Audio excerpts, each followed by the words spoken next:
네, 양육반 시작하도록 하겠습니다.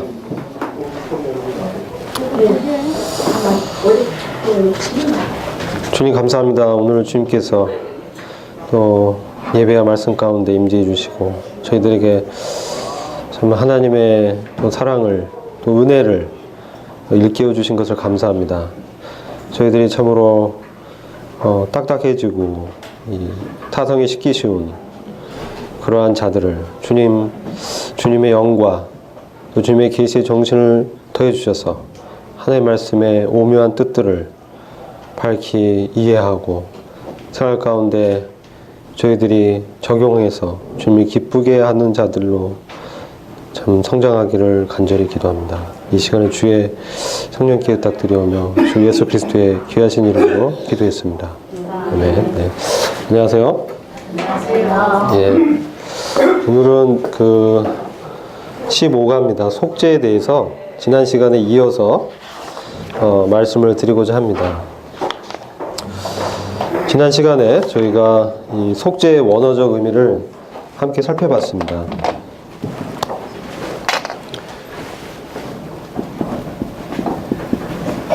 속죄의 구약 성경에서 말씀하는 원어적 의미는 덮다 라고 말씀드렸습니다. 덮다, 가리다 이런 의미고요. 또 이 구약의 이 의미가 신약에서 발전돼서 나타난 의미가 이 칭의와 화해 이런 의미가 있습니다.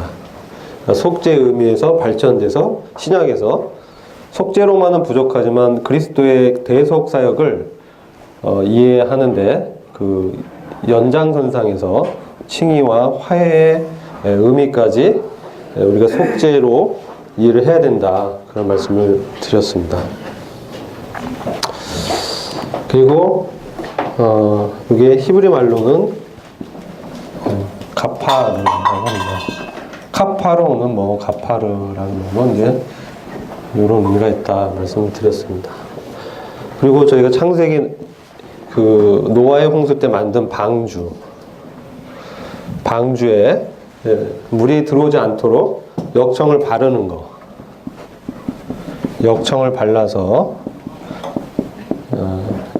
물의 심판이 배 안에 들어오지 못하도록 보호하다 그런 의미로 발전돼서 이 관계에 있는 아주 밀접한 관계가 있다라고 말씀드렸습니다. 그래서 노아의 방주는 우리 주님의 구원이요, 이 구원을 상징하죠.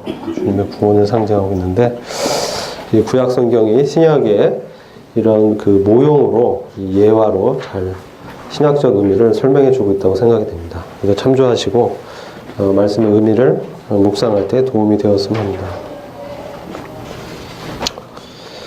자, 그러면 저희가 이제 여기서 계속 15가 내용을 살펴보면서 이 속죄의 의미를 좀 더 깊이 있게 나누고자 합니다. 죄의 문제가 인류 가운데 들어왔습니다. 여러분 잘 아시는 것처럼 이 죄라는 것이 들어와서 이제 사람들은 아담의 후손들은 모두가 이 죄의 병에 걸려서 죄인으로 태어나게 되었습니다. 이 죄라는 것은 하나님과 상관없이 자기 뜻대로 살고자 하는 본성적으로 하나님을 거스르는 그러한 속성을 말씀을 합니다. 그래서 또 죄의 이 특성은 하나님으로부터 벗어나서 자기 중심이 되는 그런 속성이 있다고 말씀드렸습니다. 아담이 범죄하고 나서 자기의 벗음을 보게 되고 부끄러워서 하나님으로부터 숨었습니다. 그리고 자신의 그 부끄러운 것을 가렸습니다. 이렇게 자기에게 중심되게 하는 그런 것이 죄의 특징 중에 큰 특징이라고 말씀을 드렸습니다. 그렇다면 이러한 사람의 그 운명은 죄로 인해서 필연적으로 사망을 당할 수밖에 없다는 것이죠. 사망. 근데 제가 한자를 여러분들 한자 잘 아시겠지만 한자에 보면 이제 죽을 사자 이게 맞습니까? 맞습니까? 알아요? 네. 이거 망자죠.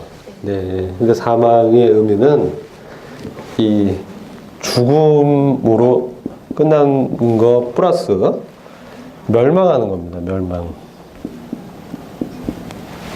네. 사망의 종류가 두 가지 있다고 생각이 됩니다. 성경에서 말씀한 사망의 종류가 첫째는 어떤 사망입니까? 육체적인 죽음입니다. 육체적인 죽음. 육체적인 죽음. 두 번째 뭐냐면 하나님과의 단절입니다. 하나님과의 단절. 하나님과의 단절의 결과로 육체의 죽음이 오게 된 것입니다. 근데 여기서 끝나는 것이 아니라 하나님과의 단절은 이 둘째 사망에 이르게 됩니다.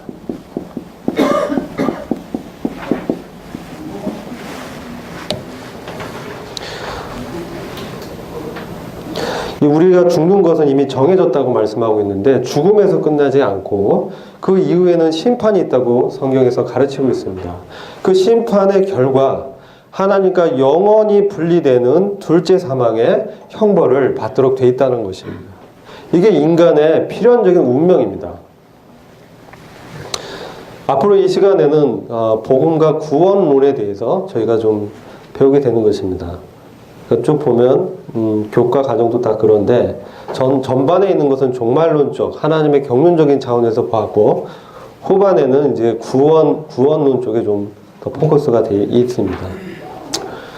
여러분들 잘 아시겠지만 성경에서 말씀하고 있는 걸 좀 더 정밀하게 배우는 기회가 되었으면 합니다. 그래서 이 사망의 이 결론적으로 이렇게 될 수밖에 없습니다. 인간이 태어나자마자 이러한 운명을 갖고 태어난다는 것입니다. 아무도 이 운명을 벗어날 수가 없는 것입니다. 그래서 이 죄의 문제가 아주 심각했는데 이것을 해결하기 위해서 주님께서 예비하신 것이 바로 창세기 3장에 나오는 여자의 후손으로 오시는 바로 우리 주님입니다. 예수 그리스도.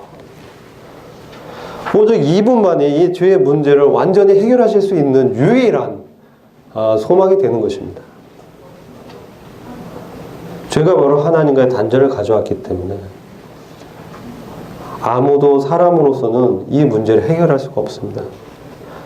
이 죄가 하나님과 사람 사이에 큰 벽이 돼서 하나님과 더 이상 교제할 수가 없게 된 것입니다. 하나님의 생명에서 떨어져 나간 것입니다. 그래서 우리가 복음을 증거할 때 이 꽃을 들어서 설명하죠. 이 생명의 유한함을. 이 꽃이 가지에서 잘려서 물병에 담겨 있을 때는 마치 살아있는 것처럼 꽃이 피어 있습니다. 그러나 그것이 가지가 그 나무의 본체에서 잘려나감으로 인해서 양분을 공급받지 못하는 그런 꽃이라는 거죠. 인생이 그런 것입니다. 인생이라는 것이 태어나서 영적으로 하나님과 단절된 그런 죄인으로 태어나기 때문에 그 운명이 이와 같다는 것입니다. 아무런 소망이 없는 것입니다. 하나님이 없는 사람은 어떤 일을 합니까? 내 백성이 두 가지 악을 행하였나니 생명의 근원되는 나를 버린 것과 보니까 그 물을 저장치 못할 웅덩이를 계속 파는 것이라고 말씀하고 있죠. 생명의 본질은 하나님을 떠나니까 마음의 공허함이 찾아왔습니다. 이 공허함은 오직 하나님으로만 채울 수 있는데 자기 뜻대로 하는 이 죄 때문에 계속 웅덩이를 파는 거예요. 목마르니까 이 공허함, 이 목마름, 영혼의 갈증을 채워보고자 많은 그런 죄의 열매들을 이제 먹게 되는 것입니다. 그러나 그것은 만족할 수 없는 것이죠. 하나님을 만족시킬 수도 없고 자신조차도 만족할 수가 없는 것입니다. 그것이 바로 이 죄인의 운명입니다. 그래서 여기서 하나님께서 구약에서 말씀한 이 속죄는 이 죄의 문제를 해결하시는 하나님의 방편인 그리스도의 대속사역의 한 예표입니다. 그래서 부분적으로 설명을 하는 것입니다. 부분적으로 우리의 죄의 문제를 해결했다. 그럼 정말 이제 문제는 뭡니까? 하나님과의 관계가 회복돼야 되는 것이죠. 죄가 덮어지고 가려지는 그 문제뿐만 아니라 그럼으로써 예수 그리스도의 그 피의 그 효력으로 우리의 죄의 문제만 해결됐을 뿐만 아니라 예수님의 생명이 흘려졌다는 거예요. 이게 구약의 속죄에 담겨 있는 의미인데, 피 흘림이 없은즉 죄의 사함이 없다. 그리고 또 생명이 피에 있음이니라. 구약에 나오지 않습니까? 그래서 이 죄 문제 때문에 하나님께 나아갈 수 없었습니다. 왜 그렇죠? 하나님은 근본적으로 거룩이시기 때문에 죄를 미워하십니다. 하나님 거룩이시기 때문에 그런 거예요. 하나님께 가까이 가려면 이 죄 문제가 하나님께 보이지 않아야 된다는 거예요. 그래서 보여주셨던 것이 바로 피의 제사입니다. 피의 제사. 아담과 하와가 범죄했을 때 우리 하나님께서 가죽옷을 만들어서 입혀주셨습니다. 잘 아실 겁니다. 가죽옷을 만들기 위해서 짐승이 피를 흘리고 죽어야 됐습니다. 그래서 가리웠죠. 그 의미예요. 속죄. 덮다. 가리다. 그럼으로써 하나님의 임재 앞에 나갈 수 있는 이 방법으로 이 피의 제사를 주님이 레위기에 제정하셨다는 겁니다. 그래서 그 율법에 보면, 레위기에 보면 피의 제사를 드리는 것이죠. 이 그리스도의 대속사역의 예표로 구약에 이제 설명이 되어 있는 것인데, 이 피의 제사를 아벨이 드렸습니다. 여러분 잘 아실 것입니다. 아벨이 창세기에서 보면 가인은 자기가 들에서 열심히 노동하고 땀 흘려서 들에서 곡식을 얻었고 식물을 얻었습니다. 그것을 하나님께 가지고 나갔습니다. 아벨은 어린 양을 잡아서 나갔죠. 피 흘리는 제사에 희생물을 드렸다는 것입니다. 근데 하나님께서 아벨과 그 제물은 용납하시고 받으셨지만 가인 것은 거절했습니다. 그래서 왜 그렇습니까? 하나님께서 그렇게 정했다는 것입니다. 하나님의 이 거룩의 이 본성에는 바로 이 생명값을 지불함으로만, 생명의 값인 피를 흘림으로만 하나님 편에서 이 죄의 문제를 보지 않으신다는 거예요. 왜 그래요? 바로 이 피 흘림이라는 것은 죄가 요구하는 이 본질적인 하나님을 거절한 이 죄가 요구하는 이 생명을, 죄의 값인 이 사망을 생명을 드림으로, 피를 흘림으로 지불했다는 겁니다.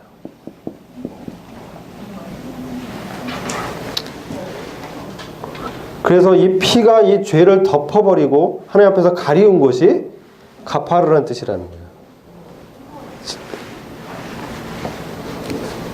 그리고 이런 피 흘림의 제사가 또 계승이 돼서 노아에게도 나타나죠. 노아가 홍수 심판을 통과하고 그 가족과 살아남았을 때 그 방주에서 내려서 하나님께 피의 제사를 드렸습니다. 노아도 그러했습니다. 아브라함도 그러했습니다. 아브라함이 이 피의 제사 드린 거 기억나시죠? 누굴 드리려고 했어요? 모리아서 이삭을 드리려고 했습니다. 근데 하나님께서 그 희생물을 이삭이 아닌 예비하신 순양으로 대체해 주시죠. 그것에 이미 이삭은 죽음을 맞이한 것입니다. 아브라함 이삭을 마음에서 죽였습니다. 하나님도 아브라함의 그 마음, 믿음을 보시고 그 아브라함을 받으셨습니다. 그러나 그 이후에 야곱의 후손 12지파가 이제 애굽에 갔는데, 여기서는 이제 피의 제사에 대한 얘기가 나오지가 않습니다. 그리고 이 백성들은 애굽 백성들의 이 문화에 이제 섞이게 되는 것이죠. 그리고 이들은 그 애굽의 왕 바로가 이스라엘 백성의 강성함을 두려워한 나머지 그들을 다 노예로 이제 만들게 됩니다. 요셉을 알지 못하는 바로가 왕이 되었을 때, 바로는 그 왕의 호칭입니다. 우리가 왕, 이집트, 애굽에서는 왕을 바로라고 얘기하는 거예요. 바로는 왕이라는 뜻입니다. 이집트의 지배자인 파라오라고도 하죠. 예. 그 왕, 저기 몽골은 칸이라고 합니다. 그 부족의 지도자. 그래서 징기스 칸이라고 하는 그게 나온 거예요. 애굽엔 바로입니다. 그래서 이제 모세를 보내서 내 백성을 보내라.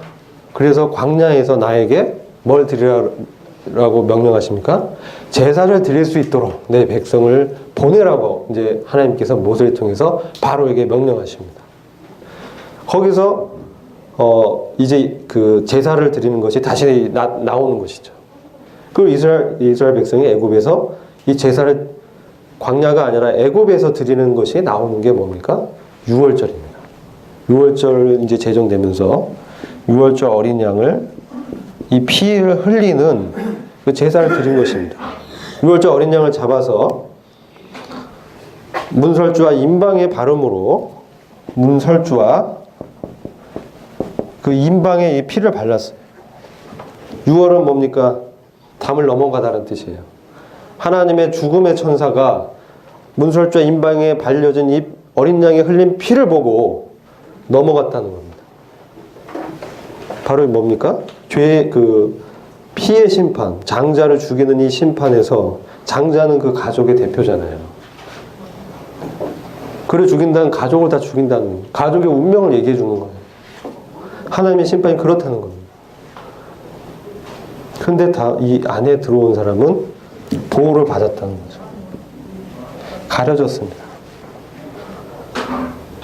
이런 피 흘리는 제사가 이렇게 계속 그 의미가 아담으로부터 해서 이렇게 계승돼서 넘어와서 하나님께서 이제 레위기에서 제정하셨다는 거예요. 그 피 흘림의 제사에 대해서 아주 자세하게 속죄제, 속건제, 번제, 소제, 화제, 화목제 이거 다 정하신 거예요.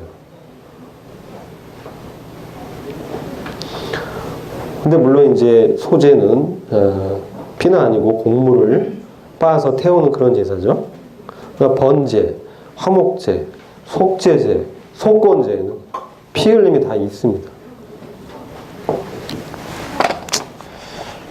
왜 이렇게 구약 성경에서 계속해서 피 흘림의 제사를 보여주고 있느냐? 그것은 서두에 말씀드린 것처럼 예수 그리스도의 대속사역의 모형을 이것을 통해서 보여주고 하나님께 가까이 나온다는 의미가 무엇인지 그것을 깨닫게 하기 위해서 이러한 하나님의 거룩에 하나님의 거룩한 임재 앞에 오기 위해서는 피가 흘려져야 된다는 거예요. 그래서 우리 히브리서 9장 22절에도 율법에 의해서 거의 모든 것들이 피로써 정결하게 되나니 피 흘림이 없은즉 죄의 사함이 없느니라. 히브리서 9장 22절에 이렇게 말씀하고 있습니다. 근데 거의 모든 것이라고 얘기하고 있어요. 전부가 아니라 거의 모든 것이 피로써 정결하게 된다. 그러면 아닌 게 있습니다. 그게 뭐냐면 속전, 은 반세계를 속전으로 드리는 것이 구약성경에 있습니다. 이것은 이스라엘 사람들이 몇 명인지 이제 자손을 셉니다. 그래서 하나님 백성의 일원으로 하나님이 인정합니다. 하나님의 백성으로 인정된 그 사람들, 세어진 사람들의 속전이란 건 뭐냐면 짐승을 사서 그 돈은 속전은 돈전자예요. 돈전자. 그래서 돈을 내는 겁니다. 그래서 짐승을 사는 그 돈을 상징하는 거죠. 이 돈으로 짐승을 사서 하나님께 피 흘림의 제사를 드린 것으로 그런 상징으로 받으셨어요. 하나님께 정하셨습니다. 그래서 거의 모든 것에서 거의가 그래서 모든 것이 아니라 피가 아닌 이 돈으로 피값을 낸 것이 이 제정되어 있어요. 그게 바로 속전이라고 합니다. 그래서 은전 반세계를 속전으로 이렇게 바치면 제사를 드린 것으로 인정을 받은 것입니다. 이것은 근데 부유하나 가난하나 은전 반세계를 일정합니다. 부유한 사람은 뭐 이 자기 속전을 더 많이 내고 또 가난한 사람은 덜 내고 그것이 아니라 딱 은전 반세계로 정하셨어요. 왜 그랬을까요? 왜 이렇게 정하셨을까요? 우리가 어떻게 보면 우리가 구약의 다른 제사들 보면은 좀 부유한 사람들은 자기 죄의 분량에 따라서 큰 소도 잡고 뭐 제사장 대제사장에 쥐면 큰 송아지도 잡고 하는데 가난한 사람은 또 비둘기도 잡게 하시고 그런 분이신데 하나님이 형편에 따라서 나눈 분이신데 속전은 딱 정했어요. 네, 그것은 죄인은 죄를 많이 진 죄인이나 죄를 적게 진 죄인이나 하나님 앞에서 똑같이 죄인이라는 거예요. 그런 의미도 있고 죄인은 차별이 없다는 거예요. 본질적인 죄의 문제, 그런 문제이기 때문에 그렇게 정하셨다라고 생각을 해볼 수 있습니다. 근데 저는 또 생각하는 게 생명값은 같다. 생명은 뭐 그것이 크고 작고 이렇게 나눌 수가 없고 하나밖에 없는 귀중한 거기 때문에 그 생명값에 대해서 상징적으로 주님이 이렇게 정해 놓으신 게 아닌가. 또 율법에 거치는 것이 하나를 범한 자나 10개를 다 범한 자나 모두 다 율법을 전체 범한 자나 다름없다라고 말씀하고 있거든요. 율법을 지키려면 다 100% 완전하게 다 지켜야 된다는 거예요. 99.999%도 하나님 앞에서 인정할 수 없다는 것입니다. 100% 다 지불해야 된다는 거죠. 그래서 우리 주님이 다 갚았다. 테텔스타이 다 갚았다. 이게 100%다 갚았다는 뜻입니다. 완전하게 정산을 끝냈다. 죄값에 대해서 지불하셨다. 그렇기 때문에 하나를 범하나 다 범하나 하나님과의 관계 면에서는 똑같이 본성상 죄인이라는 것입니다. 그래서 은전 반세겔이 속전으로 동일하게 부과됐다고 볼 수가 있는 것입니다. 그래서 이건 상징적인 의미지 가격적인 측면은 아니다. 그리고 속전은 사람 대신에 죽은 동물을 살 수 있는 그 값. 그래서 그 실체는 뭡니까? 이스라엘 백성의 장자들의 생명입니다. 그 생명의 값으로 이 속전이 지불된 거기 때문에. 그것은 또 뭡니까? 이스라엘의 모든 사람이 장자가 대표인데 장자로 대표되는 이스라엘 모든 사람의 생명이 하나님 앞에서 다 뭡니까? 죄인이라는 거예요. 그래서 죄로 인해서 죽을 수밖에 없다. 죽을 운명 아래에 하나님 앞에서 잃어버린 자로 태어난다라는 거예요. 그래서 결과적으로 그 사람의 그 몸값, 그 생명값이 지불되어야만 죄로부터 해방될 수 있다는 것입니다. 죄의 처벌로부터 해방될 수 있다는 것이죠. 또 신약에 예수님이 피는 것보다 더 큰 효력이 있어서 죄의 권세로부터 해방되는 것이죠. 또 우리 구속이라고 얘기하죠. 그건 뭡니까? 죄의 존재로부터 영광스러운 구원을 주님의 그 피가 그 구원의 값을 다 지불했다는 거. 그건 뭡니까? 다음 과에 나온 구속이죠. 근데 지금 우리는 속죄인데, 그래서 이 속죄라는 게 그런 의미를 구약에서 모형적으로 보여주고 있다. 그래서 경건한 이스라엘 사람들은 하나님과 관계 면에서 하나님 앞에 내가 바른 관계를 갖길 원한다. 하나님 앞에 나가고 싶다. 그러면 항상 이 속전을 지불하고 또 구속의 대가인, 이 속죄의 대가인 죽음을 위한 재물을 짐승을 구입하기 위해서 돈을 준비해야 된다는 거예요. 그리고 하나님께서 자기 백성으로 다 세셨다는 거죠. 인구조사 때. 다 센 사람들에 대해서 지불했다라고 그래서 하나님께서 자기 백성들은 이와 같이 다 세고 계시다. 그리고 은전 반세겔만 지불하면 하나님과 바른 관계를 가질 수 있도록 정해 주셨다. 그리고 그것은 그리스도의 대속사역을 모형적으로 보여주는 것이다 라고 우리가 정리를 할 수가 있겠습니다. 그래서 그럼 이것이 또 다른 의미는 누구한테 이 속전이 바쳐지는 것입니까? 누구한테 바칩니까? 귀신에게 바치는 겁니까? 아니죠. 누구요? 하나님에게 바쳐진 것입니다. 그것은 속전이 바쳐진 자들은, 또 피의 제사를 드린 자들은 자기의 죄의 값으로 지불된 그 피값으로 인해서 하나님의 소유가 되었다라는 것을 상징적으로 보여주는 거예요. 하나님의 소유된 백성이라는 것을 보여주는 것입니다. 그 영혼의 몸값을 주님께 드린 것입니다. 그것은 하나님이 나의 주인이라는 고백입니다. 그런 의미가 또 있다는 것입니다. 죄 때문에 잃어버린 이 영혼에 대해서 하나님께서 요구한 그 대가는 죽음이라는 것이죠. 생명의 값이 이제 드려져야 된다. 그리고 이 죄의 대가인 이 죽음을 다른 거로 대체할 수 없다라는 거예요. 이 사형 선고의 요구사항을 어떤 것도 충족시키지 못한다는 거죠.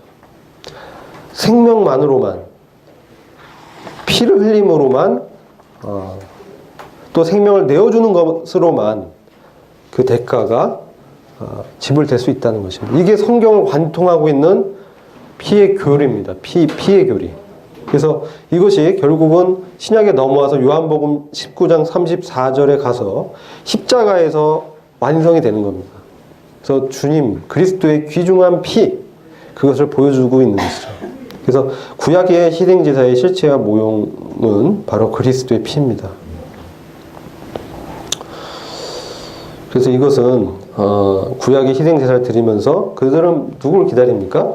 여자의 후손, 죄의 이 결과인 사망의 권세, 뱀인 옛뱀 마귀가 쥐고 있는 그 사망의 권세를 깨실 분, 뱀의 머리를 짓밟고 깨부술 그 구세주를 기다린 것이죠.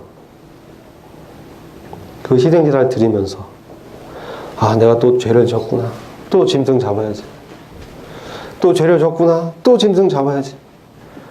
이걸 계속 반복한다고 한번 생각해 보십시오. 이거 정말 더 이상 드리기 싫다. 근데 하나님과 내가 바른 관계에 가려면 또 짐승을 잡아야 되는 거예요. 자기 집에서 기른 그 귀한 어린 양을 또 잡아야 되는 거예요. 이거 아까운데, 그래도 하나님께 나가려면 또 잡아야 되는 거예요. 계속 반복되는 거예요. 그것이 그 사람들의 양심을 정말 죄에서 자유롭게 해줄 수 없는 것이죠. 임시적인 방편이라는 거예요. 그래서 이 피의 제사는 계속 그 피를 흘리는 것을 보면서 사람들에게 정말 이 문제를 정말 해결해 주실 그분을 기다리게 한다는 것입니다. 그리고 이 죄가 얼마나 이 가증스럽고 죄의 대가가 어떤 것인지를 교훈을 받는 것입니다. 그리고 이 죄의 대가는 누구도 해결해 줄 수 없다. 내가 이 짐승을 잡아도 나는 또 죄를 짓기 때문에. 그래서 이것은 유일하게 이 죄의 대가를 완전히 지불할, 단번에, 한 번에 영원히 지불할 바로 그분을 이제 기다릴 수밖에 없다는 것이죠. 유일한 소망. 이 지긋지긋한 죄의 문제를, 나의 생명을 자꾸 사망의 권세에 사로잡히게 하는 그 문제를 해결하실 유일한 그 그리스도, 그 구세주를 이제 기다리게 하는 그런 목적도 있다는 것입니다. 그분이 온다는 것입니다. 좀만 기다리면 그분이 오실 것이다. 이스라엘의 그 희망인 그분을 이스라엘 백성이 기다렸다는 것입니다. 물론 그것은 전 세상의 온 우주의 구세주인 우리 예수 그리스도에 대한 것이죠. 그래서 우리는 이제 이 속죄의 의미를 그리스도와 연결해서 봐야 되는 것입니다. 그리스도의 십자가에 나타난 이 하나님의 사랑, 이거 얼마나 위대합니까? 인간의 죄의 문제를 해결하기 위해서 하나님께서 피를 흘린다는 거예요. 다른 방법이 없다는 거예요. 다른 방법은 정말 없습니다. 이 가능성이 전혀 없는 거예요.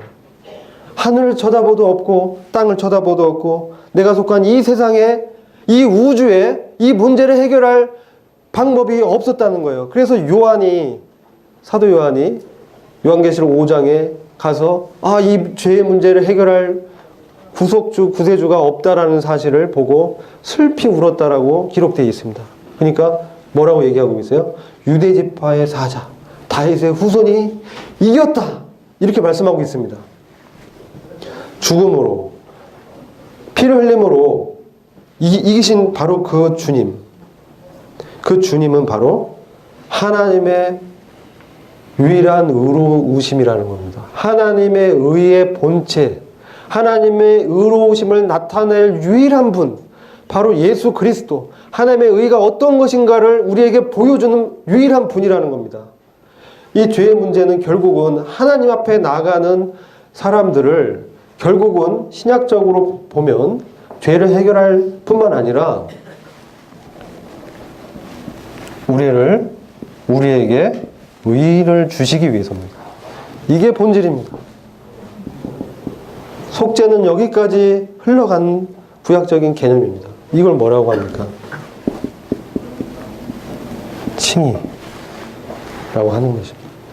하나님과 관계가 완전히 회복된 자, 하나님 앞에서 아무런 부끄러움이 없는 자, 그리스도 안에서 그리스도의 피로 가려진 자, 덮어진 자, 그리스도의 생명이 지불된 바로 그 사람, 그 사람이 누굽니까? 의인이라는 거예요. 우리로서는 도저히 이 의의 문제를 해결할 수가 없습니다.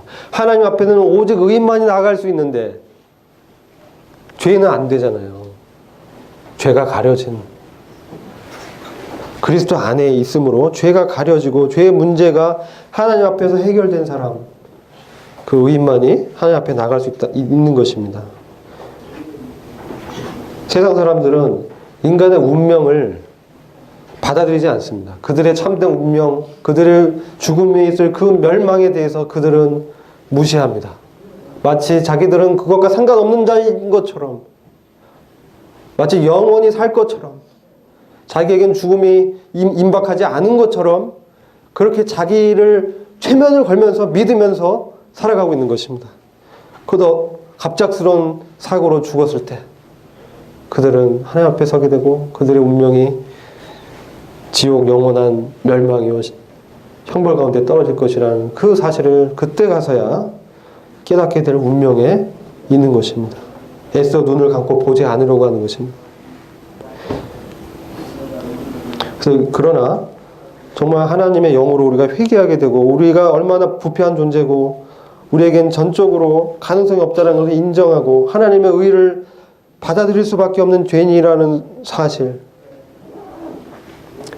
회개와 믿음만이 유일하게 하나님의 의를 받을 수 있다는 그 진리 앞에서 겸손하게 십자가를 이제 바라볼 수밖에 없다는 거죠. 십자가를 바라보니까 뭐가 있습니까? 하나님의 은혜와 사랑이 함께 있다는 것입니다. 그게 바로 하나님의 특징이 나타나 있다는 거예요.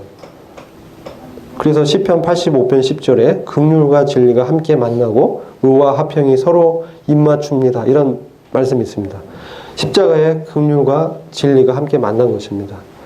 진리, 하나님의 공의로는, 하나님의 의로움으로는 죄인은 다 죽여야 되는 거예요.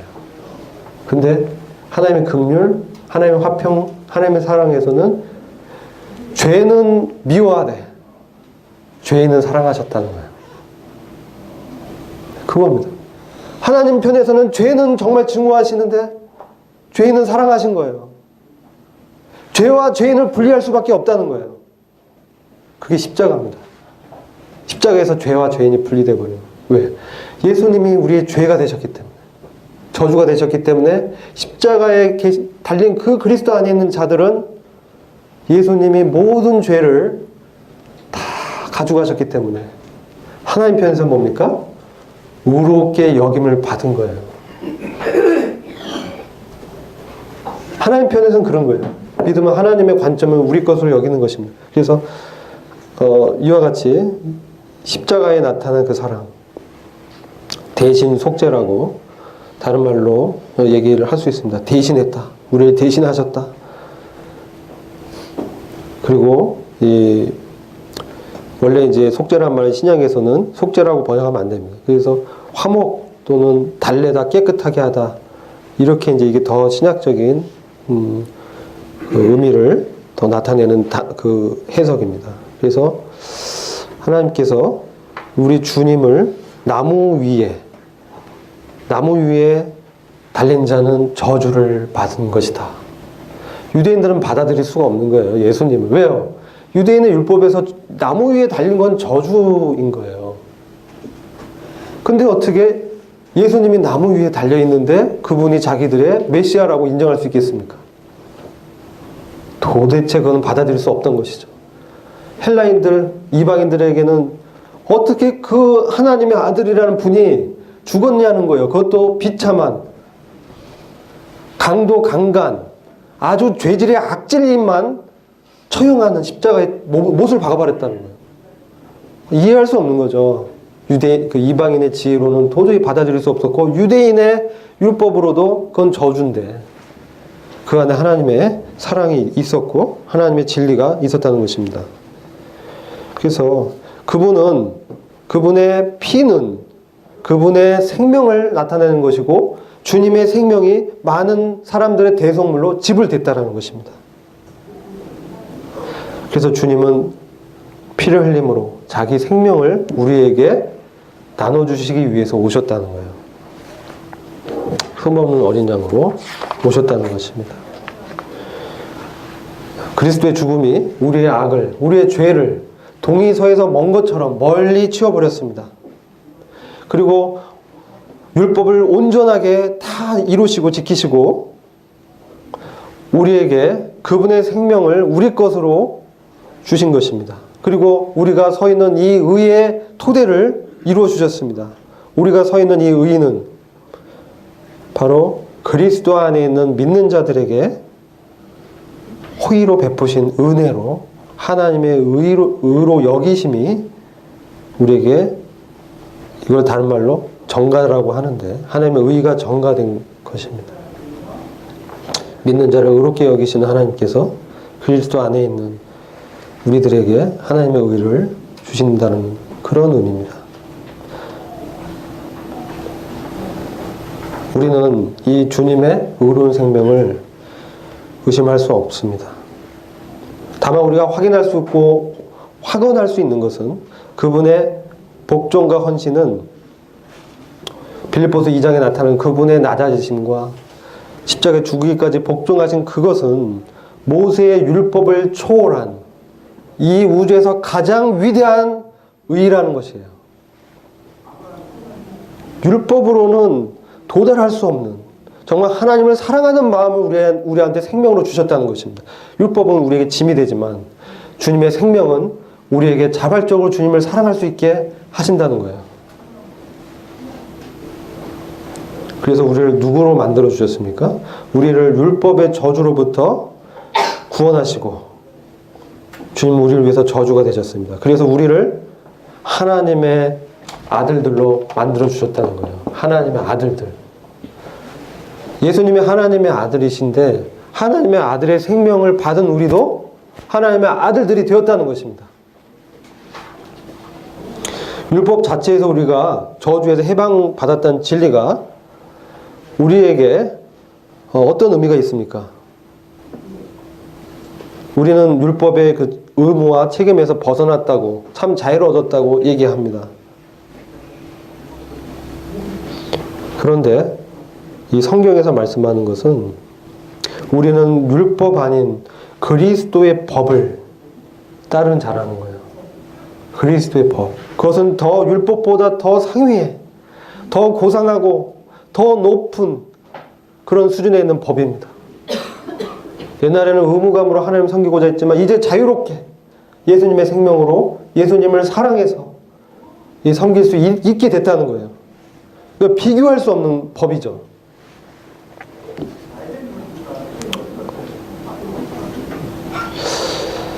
자, 이러한 것을 이루신 것이 바로 우리 주님의 속죄, 대신 속죄, 대속이라고 얘기합니다. 그래서 이 속죄 사역을 얘기할 때 우리는 의로움을 얘기하지 않을 수가 없다는 것입니다.